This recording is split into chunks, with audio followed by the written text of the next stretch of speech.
this video, we will explore the uses of a magnifier laboratory apparatus. The magnifier laboratory apparatus is a versatile tool that helps scientists and researchers examine objects closely.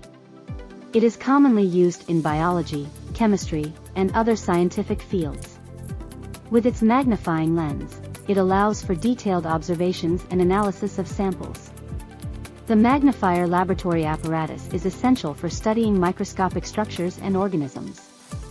It aids in the identification of cells, bacteria, and other tiny particles. Researchers can also use it to examine the texture and composition of materials.